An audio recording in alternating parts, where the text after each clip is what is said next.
Began. Now, I live in Bellingham, Washington, which is about an hour and a half north of Seattle. But I actually was born and raised in Oklahoma. I grew up in Ardmore. And the reason why I did this film, because in school, what I learned was Greensboro, North Carolina were the first sit-ins in the country. And 8 years ago, I found out that was not necessarily true. Actually, it wasn't true at all. It started here in Oklahoma and Kansas. And what happened was, I flew from Bellingham back to visit with my parents. And have you guys ever been with your parents and you're kind of like, oh, what do I talk about? Anybody ever had that experience? Few? I had one of those moments as on day 4 of my vacation with them, and I have several more days to go. I'm thinking, oh, I've run out of things to talk about. So I thought, well, wait a minute. Let me ask my dad, what were the most significant moments in your life? Now, he was making coffee at the time, and he actually made me a cup as well. We sat down, and he started talking. And he started telling me about getting involved in sit-ins. And I'm like, oh, you mean Boston, right? Because that's where he was born and raised. He goes, no, Oklahoma City. I'm like, what are you talking about? I never heard about sit-ins in Oklahoma City.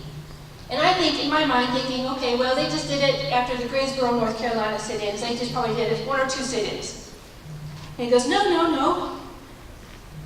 It was started by kids. And they did it for many years. I'm like, what are you talking about? So I went down to the local library, downtown library here in Oklahoma City, and I looked for any books I could find on the sit-ins in Oklahoma City. And I only found one book. It was written by Clara Luper, and they only had 1 copy. So they wouldn't let me check it out. You had to sit in the library to read it. So I would go down every day for the next 5 days, 2 or 3 hours a day, and read as much of that book as I could. I was hooked. I could not believe it. These kids did sit-ins for 6 years.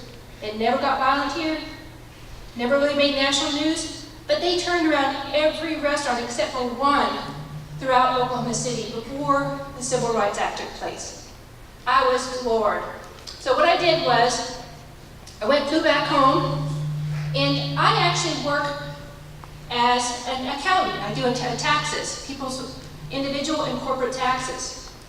And I work for a CPA. His name is Vaughn Hagen.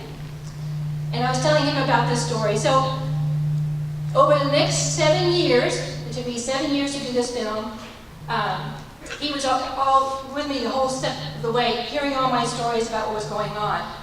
So what I want to do is I want to introduce to you what you guys got to see here was the end result of filmmaking, the art of film. And I want to tell you a little bit about filmmaking, and then I'm going to introduce you to some of the original sit-inners, the ones that are in the film. And then we're going to open it up for Q&A with you guys. You guys get to ask your own questions as if you were the filmmaker. So, first thing I did when I went home was I actually went to the very best person in film. His name is Bob Ridgely. Found the best in Bellingham. And said, can you help me make this film? He said yes, they'd be co-producers because I did not have a budget. And the first thing we did was we got some volunteers from the community, people your age and younger, who helped me make the 4-minute trailer. We did a reenactment based on Clara Luper's book. So they came in, the very first rehearsal, it's pretty interesting. They were like, when that guy got hot water poured on him, which would be hot coffee in the film, he jumped up and acted like he was like, what? You know, just like what you would think you would do today. And we explained, wait a minute, this is nonviolent, this was peaceful. Clara Luper taught the kids that when people are acting out, respect them and love them for the moment that they're in, because the moment that they're acting out is actually the moment before change happens. So as soon as we did the second dress rehearsal, they got it. You saw what happened in the film. So we took half a day in a restaurant, made a trailer, ended up taking it to donors, potential donors, people, sponsors, asking them for money. Took me about a year. I raised enough money that I was able to fly back with a small film crew and interview some of the original sit-inners. So then, 6 years is a long time. So I had photos, because I would get confused. What happened when and oh. So I had a timeline on my wall with photos from Oklahoma. And I thought, well, I want to compare that with what's happened in the nation. Because they had the Freedom Rides in '61, and they had the Selma in '65. So I put those stories alongside, and I kept seeing this guy that was getting beat up. Now, who's this guy? You know, he's getting beat up in the Freedom Rides. I saw a photo where he had a big, huge bandage on his head in one of their meetings. I saw him again in '65, and he's crossing the bridge. It was John Lewis.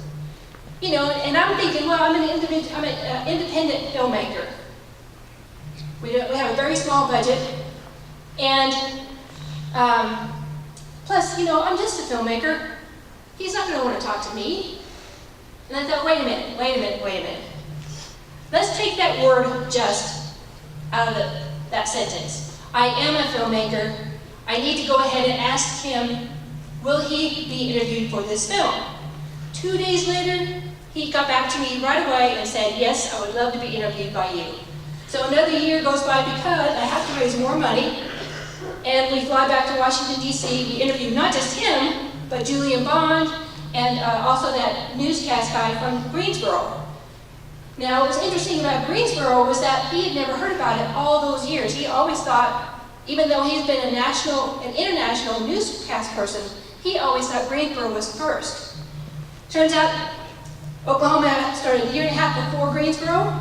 They went in 1959 to the national conference, shared their story, and 2 of the people that were in the audience were 2 of those 4 college students that went to Greensboro. There's a direct correlation with Oklahoma's participation with what they did in 1960. So I thought, wow, that's pretty cool. So, never give up. One of the things that happened was, when we came in 2008 to film all the people here, Clara Luber was supposed to be filmed. She was very, very sick at the time, so I was not able to film her. 3 days. It took me a year to get all that money together. We had a 3-day film shoot, and my main star, my main person, was not available. I thought, there goes my film. Because at that time, I thought Clara Luber said, hey guys, let's go down there. We need to do sit-ins, things like that. Turns out, as you saw in the film, I found this archival film footage of her. I didn't give up. I said, okay, we need to find out what the story is. I found this film footage of her, and she started talking about how the kids said, we should go down there. They need to see us. They don't see us. And she's like, are you sure? And they're, yes, we should do this. So it was at that point that the film became Children of the Civil Rights film. And all along the way, I kept hearing stories about how the young people really made a difference. So that really excited me because that was even a bigger story than when I first started out, thinking I was going to do. So, one of the things is, I'm going to go ahead and bring out the chairs.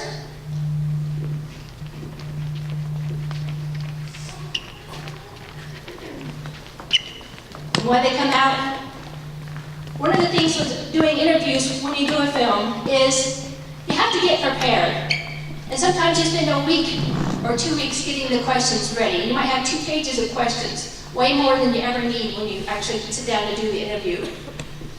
People can usually last about 20 minutes, maybe half hour, maybe an hour at the most when doing an interview. You get tired. So sometimes they come and are late, and you only have like 10 minutes with them. So you have to think about what the most important questions would be to ask them when you only have 10 minutes. We had ended up with 26 hours of film footage. Bob Ridgely, the guy that I sent help, I said, asked for help. He was the camera guy. He was the co-producer with me. He was the editor. And he actually, we got a 2-hour script. You actually take it and transcribe everything when you do the film. And then you take out the gold nuggets, highlight everything that's the best stuff, and you weave together a script. I had a 2-hour script. 121 pages. For every page of a script format, it's about 1 minute. I don't know why it works out that way, but it does. So we had a 2-hour script, and he said, Julia, I need to go into the editing room, and you need to stay out. I'm like, what? I'm the director. He goes, yes, I know that, and I'm the editor. And you need to let me do my job. So that was another big lesson I learned. Surround yourself with better people than you are, and let them do their job. And did he do a good job? Yeah, he did a great job. The first time I saw it, I cried. So I want to give you the opportunity to ask your own questions. If this was your film, I'll show you the art of filmmaking. And so I'm going to introduce, first of all, Joyce Henderson.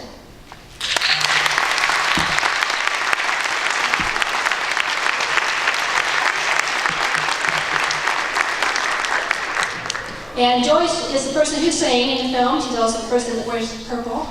So she's wearing purple today, which is great. I tried to coordinate. The second person I'm going to introduce is Joyce Jackson.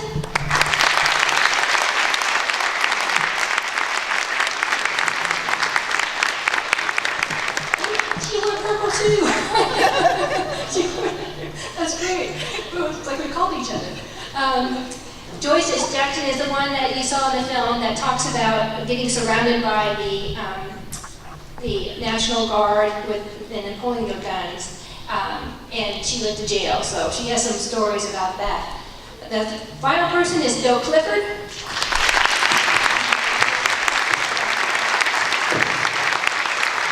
I didn't have her at all. I'm not sure what he said. Oh, he didn't do his purple. He did purple.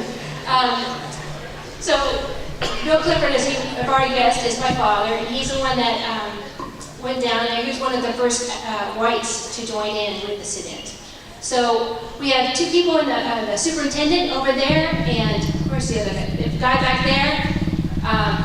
And so, we're going to ask you guys we're going to ask you first, if you'd like to ask a question, to raise your hand. They'll come over, they'll decide which one.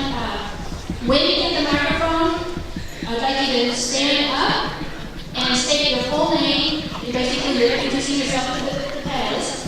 And at that point in time, you can ask your question. Okay? I'm Brandon Cottrell, and I was wondering, this is a question for the filmmaker, were there any specifically humbling experiences when talking to these iconic people during the Civil Rights Movement? I'm going to stand just because I kind of like to stand. Are there any humbling experiences when talking to some of these icons? Yes, there were. John Lewis is, I thought, oh my gosh, we're in this office, we got everything set up, and he came in, and you know what the very first thing he did? He said, would you like a Coke or a Pepsi? I'm like, no, that's okay. And whenever he told that story about Selma, that was the moment that I had to, oh my gosh, it just made my heart sink, as well as fill myself with fill me with pride in all that he did. He actually has a book out called March. It's a graphic novel. He's working with two other people on that, the artist and a co-writer.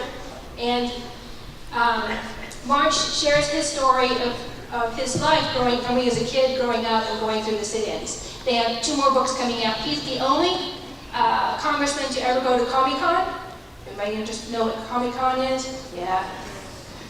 Comic book conference. And people dressed up in all kinds of wild outfits. He dressed up as the day he went down with his trench coat in Selma. So, and he talks with the people at that conference. So yes, there was more than one humbling, but that's not the most. Oh, my name is Jasmine Logan. I just want to know, why you went to jail. Okay, hold on, please. Can you say your name again? Jasmine Logan. Okay. I just want to know why she went to jail. Why she went to jail? Joyce? Well, most of the kids went to jail, but it was because Ms. Looper trained us to be prepared for whatever once we got downtown. And my mother, like Joyce's parents, didn't really want me to go. And so I did what a lot of the kids did. I waited until my mother went to work. And so then went over to Miss Luper's house or down to the Calvary Baptist Church. And so I got locked up a couple of times. But people usually want to know if you're afraid. No, it was fun. We didn't know to be afraid at that time. So I was one of the ones that got locked up. Joyce didn't get a chance to get locked up. And in fact, let's have Joyce tell that story. It is a great story. I wanted to get locked up though.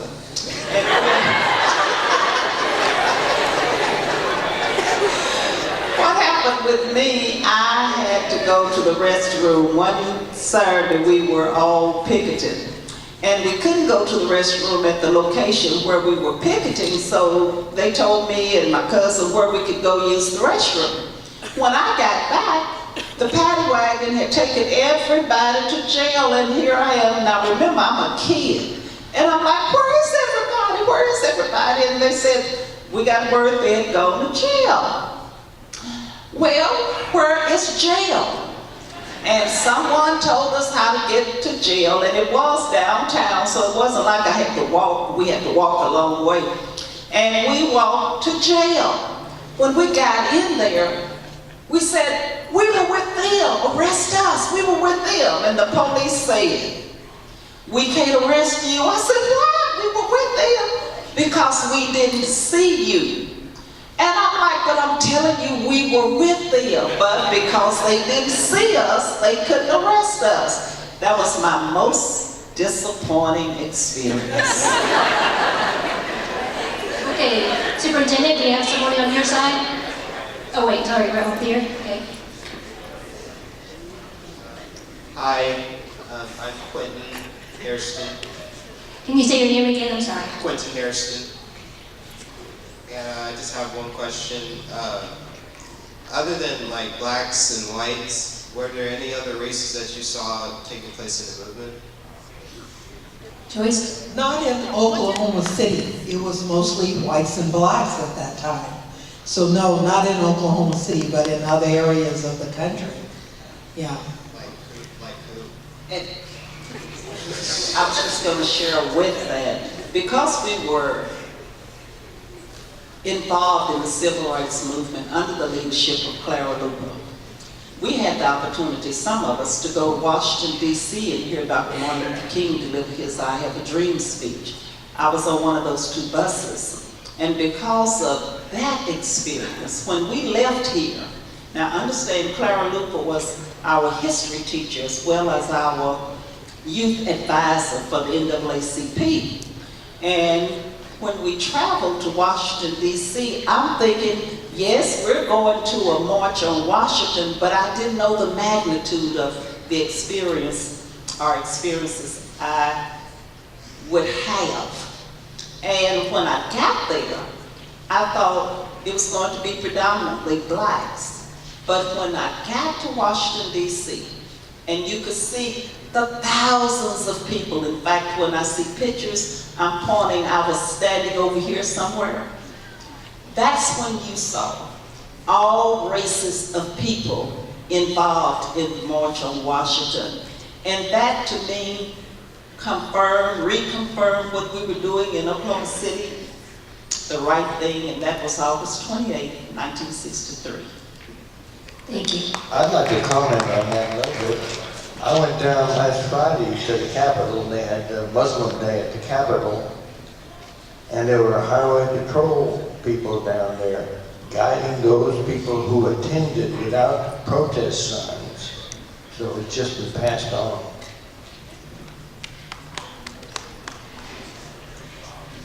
My name is Etienne Montalvan, and my question is, what did you guys, what did you guys do after all this happened? I know how it was exuberating and you guys finally won, but how was it after it all was said and done? Joyce Anderson? We tell young people all of the time, when we were participating in the civil rights and the sit-in movement, we were not thinking about we were doing something historical, we were doing something right.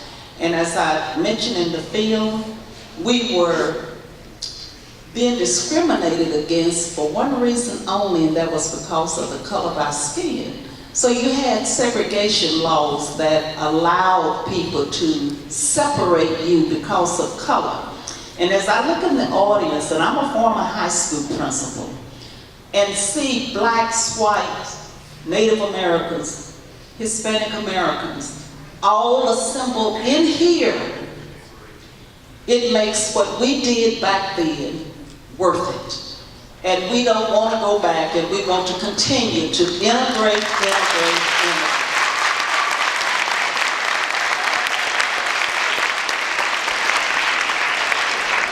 When I was doing the interviews, the very dark-skinned African-American, his name is Wayne Thompson, in that group of 6, he said, "I'm troubled by the continuation of racism in the institutions today." Now this is 8 years ago, or 7 years ago, when I filmed this, and I'm thinking, what's he talking about? Today, I know exactly what he's talking about because of the young folks are capturing what's been going on, and I think it's been going on all along. We just didn't really see it very much. Now, it's not your grandmothers or your mothers or parents. I always have to say, how do you want this thing? So you know it's the young folks that are capturing that and changing America again. So it's you guys. Pretty neat. Okay, next question on this side.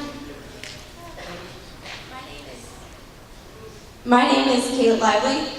In the video, for about 3 seconds, they talked about economics and how there are many troubles facing, but they didn't talk about how they dealt with them. How did you deal with the economic situations and problems that you faced? I would answer that by saying we dealt with the public accommodation issues, and as I mentioned, we had other issues like jobs, etc., educational issues to deal with. The President of the United States at that time signed the Civil Rights Act in 1964, July 2nd, I hope I'm not forgetting the date. But that law, although it has been signed, every day we are still fighting to make equality for all. And you think about economic issues, you still have discussions about, are we paying females the same as males? Those are still issues. Are we still allowing the best candidate to be selected for jobs? That ties into economics. Are we allowing everybody to live wherever they want to live? That ties into economics. So yes, there are things we are still, and I tell young people all the time, know your history so you can understand where you are now, because we need to continue to move forward. So does that help answer your question? Let me answer part of that from a different point of view. I spent most of my career in economic development. There are tools available, as an example.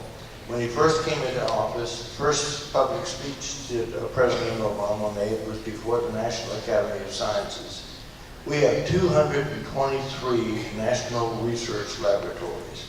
And his appeal to them was, let's take some of those new products capabilities outside the laboratory and commercialize them and help build the economy of the United States by outsourcing this resource that we have and privatizing the result of that where it can be manufactured or produced or whatever.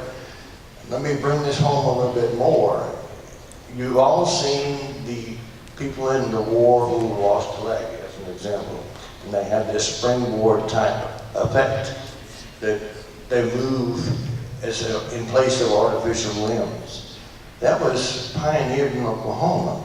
You may not know the Sapledge Company, but Sapledge is out in the Broadway Extension. They got together with Tinker Air Force Base, and on Tinker's computerized process out there, which is available, they designed what became the Savage Lake, that springboard type artificial limb. So again, it takes a long time from the birth to the marriage, but you gotta find out what's going on, you gotta find out what's available, and you gotta put the pieces together. Question on that side? My name is Seth, and I was wondering how long it took you guys to decide to start doing this. Can you say your full name, please? Seth? Seth Seeger. Thank you. When did we decide to do the panel or do the documentary? He means the sit-ins. Oh, the sit-ins. Okay, the original sit-in started August the 19th, 1958. And that was started with a group of 13 students. Like Joyce mentioned before, we were all a part of Ms. Luper's history class and members of the NAACP youth group.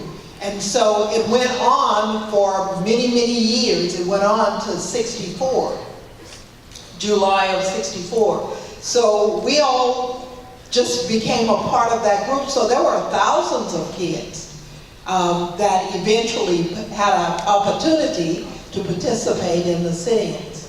And they went on for a long time. But we didn't realize that someone paid attention, I think, until Julia said that we made a difference, and we made a difference all over the United States. I don't think I realized the impact of that until we got a chance to sit down and talk about it and see what she was doing. And I would imagine in this room, if you were to go back and talk to your parents, some of your parents could have been participants or grandparents in the sit-in movement here in Oklahoma City. As I look at the picture, and I've seen the film many times, you see people that you didn't see before. Because it did last so many years, you had hundreds that could participate. And not that you were there every Saturday, but you were there doing the movement. So I would imagine if you were to go back and have this conversation in your family, you'll find that some of your relatives were part of the sit-in movement. You might have been making your own documentary film. Okay, we have one question back there. Hi. I believe it's on. Go ahead, Nick. I got it. Okay, so My name is Kelly, and my question is for both of the ladies in the purple. How does it feel to be able to communicate with Caucasian individuals and be considered equal with them, knowing that you weren't equal? and Kelly, what is your last name? Harrell. Kelly, that's a good question. The one thing that was said in the film that makes a lot of sense, if you are judging me because of my race, then you need to meet me as a person. And I think you would like me because of who I am. So when you find yourself using the race as some rationale for whatever, then it tells us that we still have a long way to go. Until we can stop saying, this is the first African-American president, this is the first African-American superintendent, this is the first, this is the first, this is the first, we still have a long way to go. And because we do, it means that you have a role in changing our relationship with other races. See, it doesn't mean because I'm black and you're white that you cannot respect who I am and I don't respect who you are. It means that we respect each other because of who we are. And when we do that, you don't look at, I don't like you because you're white. You don't like me because I'm black.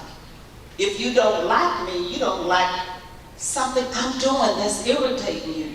But you wouldn't like it if it were in a white person.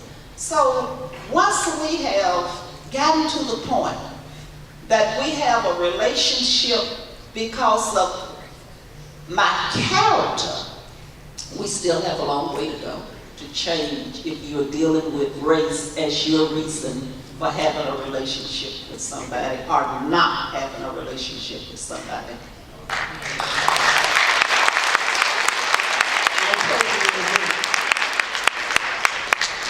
Did you want to add to that, Joyce? No, Oh. I think Joyce did a beautiful job. I totally agree.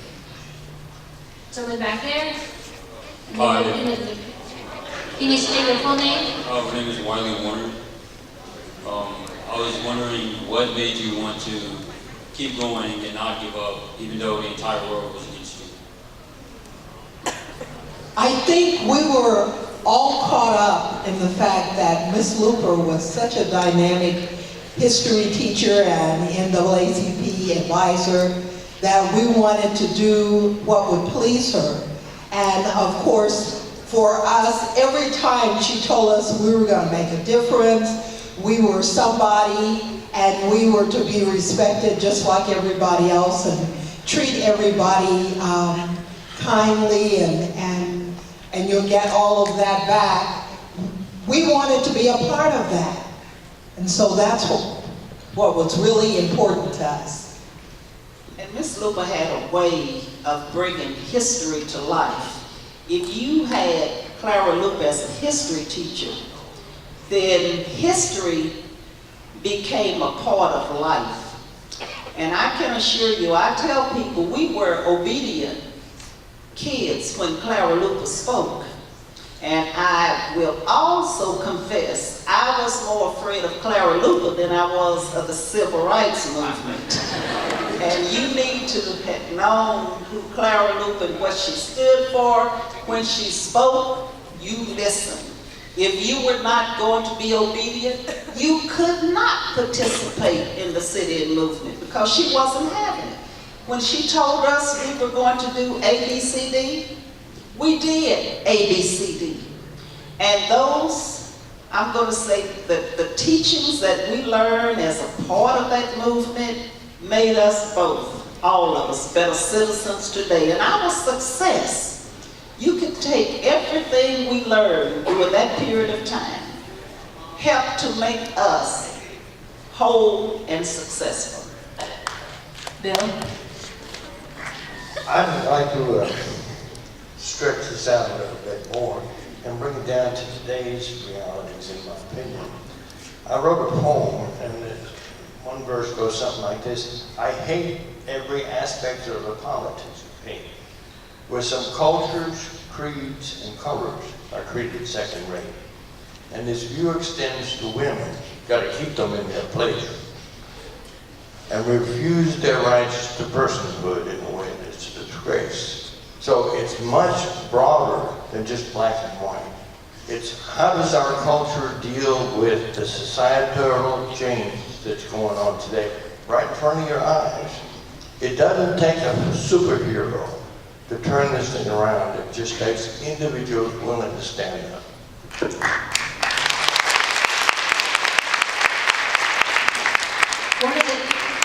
One of the things I found out when I was doing the research was I kept wondering why Mrs. Looper would take all the time she took to not just teach during the day, her daytime job, but also go on evenings and weekends and work with these kids.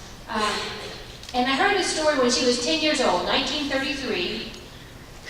Her brother, they lived in Oklahoma, southern part of Oklahoma. Her brother got very, very sick. And they took him to the local hospital. In 1933, there were over 30 Jim Crow laws on the books, the segregation laws. And in that particular community, the hospital was segregated. They would not let her brother in. And her brother died. Now, would that put a fire in your belly? It did. So I wanted to share that story because of what your question was, is what kept those guys going was her and her passion, their passion, and what kept me going in making this film was never giving up because these guys never gave up.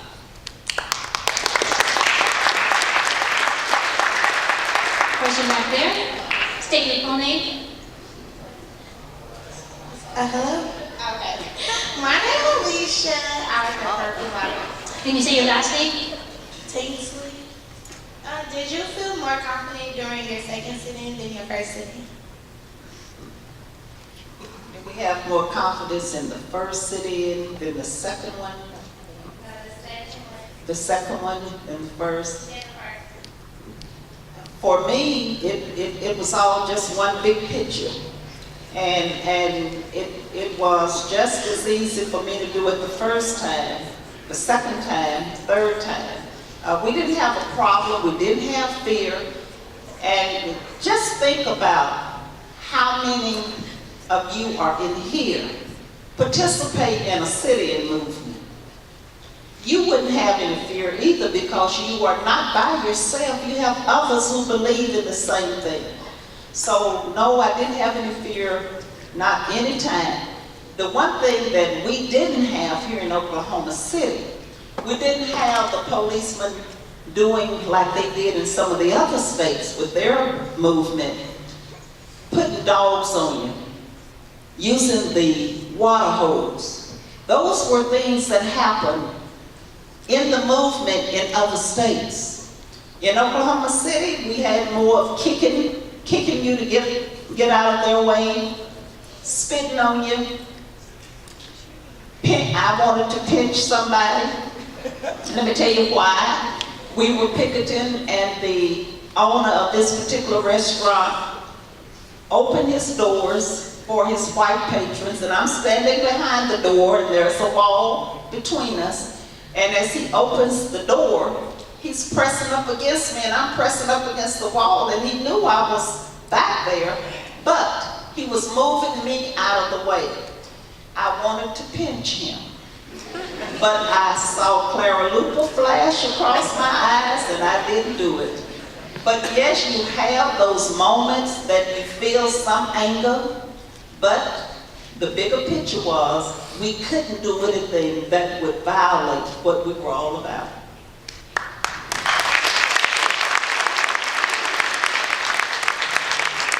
We have some folks down in the front rows that have had their hand up, but evidently can't be seen, so I just throw that out for what it's worth. Okay, we'll go back here first, and then we'll go to the front area.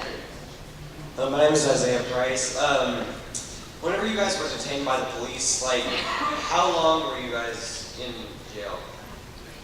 Not long. Miss Luper told us, and we didn't realize this until we were adults, that we had a lot of angels. Of course, as a child, we had no idea how we were getting out of jail. We got out of jail quickly after each event.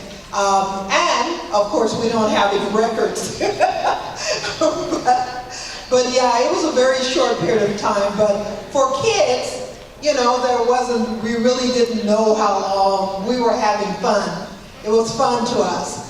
They loaded us up in the paddy wagon and they took us to jail. And then the angels that Ms. Luper referred to all the time would come and get us out. And they were the lawyers and a lot of the police that worked with Ms. Luper. So we weren't in jail very long, but it was just a fun event for us. I'd like to comment on behind the scenes. You have no idea how important planning and execution of strategy was. It wasn't by happenstance that they went to put on that play by the northern route where they were all served. That just didn't happen. They came back the southern route where they got reinforced the good versus the way things were where we lived. And the coordination between Clara Luper and Lieutenant Purser with the police, I mean, it was like a dance. It was choreographed. It worked out. She told him where they're going to be this weekend. He told her, here are the lines. Don't cross these lines or I'll have to arrest you. And Clara Luper got arrested 26 times. I mean, there was a lot of coordination behind the scenes that helped make this peaceful and long-lasting. Thank you. Go ahead. Question over there.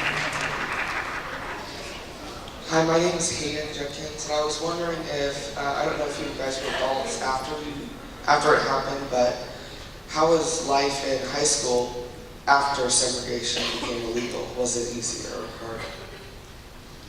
I take a lot of pride in the fact that segregated schools in Oklahoma City changed, and where we didn't have integration in some of our schools, because of what we did in those days, I was able to go back and become the principal of some of those schools that denied us the opportunity to attend there.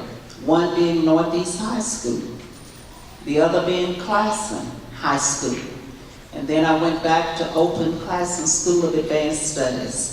And so when you look back over the progress we've made, I take a lot of pride in thinking, look what we've done to change Oklahoma City, this state, and the nation.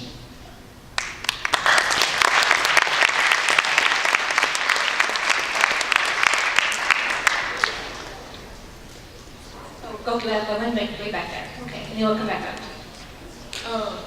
My name is AJ Hardy, and I'm sorry. I wanted to know. Yeah. Can you say your name again? I'm sorry. My name is AJ Hardy. Thank you. And I wanted to know, like, did you have like any brothers or sisters that went with you to the thing? Well, no, my brothers and sisters were younger than I was. I was the oldest, and I was like 12 when I first started, so no. I have 3 of the sisters, and I had one or the other every now and then, but they were not into following Big Sister. It wasn't so much about the movement as much as they didn't, and I didn't want them tagging along with me, unfortunately, at that time. But at any rate, in a couple of the pictures in the film, one of my younger sisters is standing beside me. And so yes, I did have sisters, but I had other relatives that were part of the movement. We have one down here somewhere. And this is going to have to be this will be our last question, and then we need to start getting everybody back towards their buses again. Okay, I'm sorry, I'm going to interrupt that question then, because I would love to end this program with an experience of what it was like to get Mrs. Henderson here to, at the time, Miss Johnson. Is that correct? It was. Yes. She was the song leader, and she has a couple of cheers, or a couple of experiences for you guys to experience. What's your quick question? Thank you. Okay, my name is Briaja Smith, and I was wondering, how do you guys think of things that's happening now, like police brutality in 2016, and how do you think the younger generation can help? The younger generation? You can use what we have done in the past as an example to make change. And what it says, you still have something you can do to change what's happening in these United States of America. Okay? All right.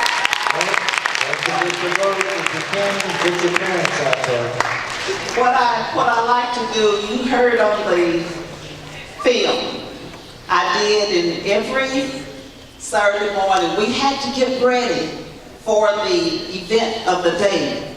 And so the one that I did was freedom. I said F, and I want you to join in. And you can take this same song and use it for your victory song when you all are having your cheers. But follow me, and we're spelling freedom, and I know you know how to spell freedom, but follow me, and you'll be okay. I said F. I said F. I said F-R. I said F-R. F-R-E. F-R-E. F-R-E-E. F-R-E-C. Freedom. F-R-E-E-D-O-M. Spells freedom. Da, da, da, da, da. Freedom. Da, da, da, da, da. Freedom. Okay, now that you know how to spell freedom, when we spell it, I need all of you to say it with me. So for the last time, let's go. I said F. I said F. I said F-R. I said F-R.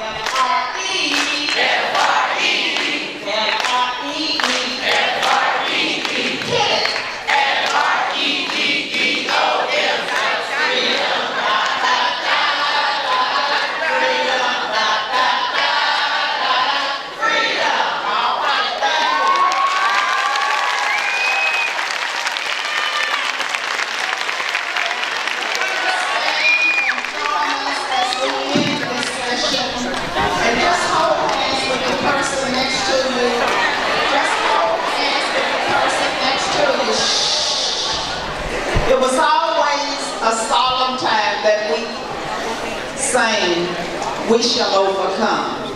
We shall overcome. And what I would like for you to do is change from Sunday till today. Deep in my heart, I do believe we shall overcome today. That's all of us in this room. We have that responsibility to make those changes. So would you please join me in We Shall Overcome. We shall overcome. Everybody, we shall overcome. We shall. We shall overcome today. Deep in my heart.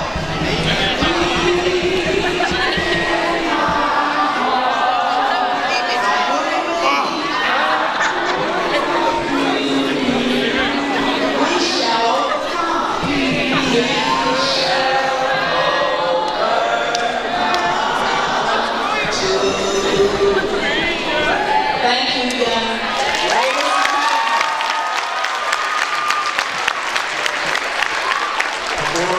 Before you're dismissed, I just want to say a couple of things. You're heroes to me, all of you are. I